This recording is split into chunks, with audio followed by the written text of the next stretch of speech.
Hello everyone, welcome to our channel law junction. तो हम पढ़ रहे थे हिंदू मैरिज एक्ट, जिसका हमने पार्ट 1 कल देखा था। तो अब ये क्या है, ये पार्ट 2 है। तो जिसको अब पार्ट 1 देखना है वो जाके दोबारा पार्ट 1 देख सकता है। तो हमने कल कहाँ तक करे थे? हमने कल सेक्शन 10 तक करे थे, जुडिशियल सेपरेशन। तो अब शुरू करते हैं rapid fire revision from section 11। Section 11 क्या कहता है? Wide marriage. तो ये बात करता है कि कौन सी मैरिज जो है वाइड होगी। तो हमने सेक्शन 5 में क्या पढ़ा था? क्या क्या कंडीशन है वैलिड मैरिज, कंडीशन है हिंदू मैरिज की? किसी भी पार्टनर की स्पाउस लिविंग नहीं होनी चाहिए, पार्टीज जो है प्रोहिबिटेड डिग्रीज में नहीं होनी चाहिए, या कोई भी पार्टी अनसाउंड माइंड नहीं होनी चाहिए। ये कहाँ गिवन है? ये सब गिवन है हमें सेक्शन 5 में। ये जैसे कि इसमें ये लिखा है, neither party has a spouse living at the time of the marriage, और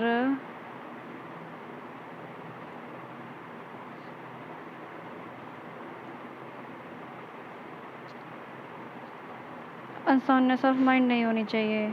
और क्या क्या है? अटैक ऑफ इंसैनिटी, ब्राइड जो है 18 ईयर्स की एज कंप्लीट कर चुकी हो, ब्राइड ग्रूम जो है 21 ईयर्स का एज कंप्लीट कर चुकी हो। That was a condition of a Hindu marriage, that is a given under section 5 of a Hindu marriage act. अब सेक्शन 11 क्या कहता है हमारा? Wide marriage. इसमें लिखा है कि एनी मैरिज, कोई मैरिज जो कि इस एक्ट के अंदर हुई है, अगर उसमें से कोई भी थिंग प्रेजेंट है जो कि गिवन है किसमें? सेक्शन 5 के क्लॉज 1, 4th और 5th। क्लॉज 1 क्या कहता है कि किसी भी पार्टी की स्पाउस लिविंग नहीं होनी चाहिए। क्लॉज 4 क्या कहता है? क्लॉज 4 कहता है हमारा स्पिंडर रिलेशनशिप के बारे में। और क्लॉज 5 क्या कहता है? हमारा प्रोहिबिटेड डिग्रीज के बारे में। तो अगर इन तीनों में से कोई भी थिंग प्रेजेंट होगी तो वो क्या होगी? वो मैरिज हमारी वाइड मैरिज होगी। अब कहते हैं सेक्शन 12 पे आते हैं। सेक्शन 12 क्या कहता है? सेक्शन 12 कहता है हमारा वाइडेबल मैरिज। वाइडेबल मैरिज का क्या होता है? जो पहले इनिशियली वाइड नहीं है, बट कोई भी party, either party can go to the court, और कह सकता है कोर्ट से उसको वाइडेबल कराने के लिए। जैसे कि इसमें क्या क्या हमारे ग्राउंड हैं, अगर कोई पार्टी उसको वाइडेबल कराना चाहती है तो क्या करेगी?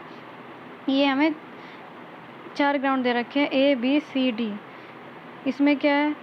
The marriage has not been consummated owing impotence. अगर कोई पार्टी क्या है, इम्पोर्टेंट है, तो वो जाके वाइडेबल करा सकती है कोर्ट में अब शादी को। उसके अलावा अगर क्लॉज 2 का कॉन्ट्रवेंशन होता है। क्लॉज 2 क्या कहता है कि अनसाउंडनेस ऑफ माइंड है, अटैक ऑफ इंसैनिटी है, या फिर वैलिड कंसेंट देने के लिए कैपेबल नहीं है, तो भी जाके वाइडेबल करा सकते हैं उस शादी को। या फिर नेक्स्ट पॉइंट क्या कहता है कि उसके गार्डियन ने उसकी शादी कराई, गार्डियन ने उसकी कंसेंट दी, और जब वो थी क्या था, उसने अपनी एज पूरी नहीं की थी बिफोर, और या फिर कंसेंट कैसे ली गई थी? फ्रॉड से ली गई थी, या फिर डरा धमका के ली गई थी। तो उस केस में भी पार्टी जो है वाइडेबल करा सकती है शादी को।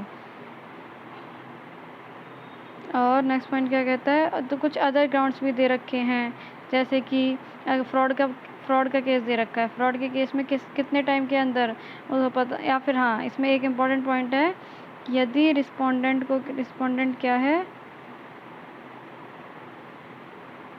इसमें क्या लिखा है? अगर रिस्पोंडेंट जो है प्रेग्नेंट है, किसके द्वारा? बाय सम अदर पर्सन, तो भी शादी को क्या है, वाइडेबल करा सकते हैं। बट इसकी एक एक्सेप्शन है कि अगर उसको पता है कि वो प्रेग्नेंट है किसी और पर्सन के द्वारा, वो फिर भी उसको शादी को कंज्यूम करता है, तो फिर वो उसको वाइडेबल नहीं करा सकता। सिमिलरली अगर आपको फ्रॉड का पता चलता है तो आपको कितने टाइम पीरियड के अंदर? 1 ईयर के अंदर आपको केस फाइल करना होगा, और अगर आप नहीं करते हैं तो फिर आप बाद में वाइडेबल नहीं करा सकते हैं शादी को। ये हमारा कहाँ गिवन है? ये हमारा लिखा है यहाँ पर क्लॉज 2 के सब क्लॉज 2 में।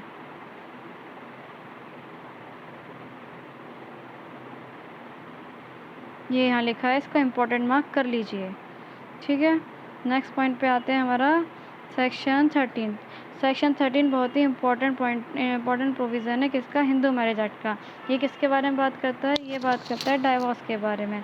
इसमें क्या लिखा है? एनी मैरिज, कोई भी शादी जो कि की गई है बिफोर और आफ्टर द कमेंसमेंट एक्ट, या तो पहले या बाद में, किसके एक्ट के फोर्स में आने से पहले।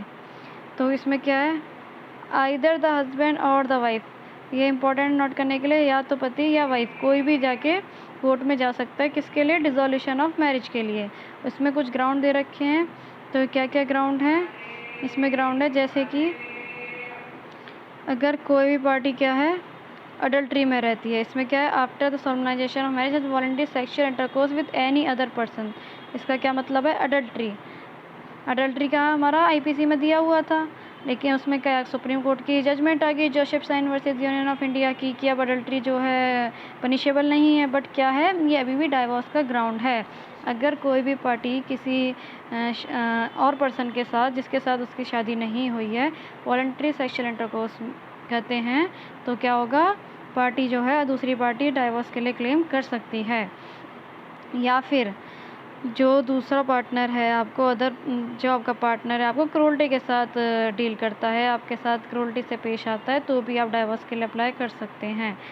1B क्या कहता है, अगर आपके पार्टनर ने डिसर्शन कर दिया है, वो कितना, 2 इयर्स। यहाँ पे इम्पोर्टेंट पॉइंट क्या है, ये 2 इयर्स। अगर आपका पार्टनर आपको छोड़ के चला गया है, मिनिमम पीरियड ऑफ कितना है इसका, 2 इयर्स, कम से कम 2 साल तो होना ही चाहिए।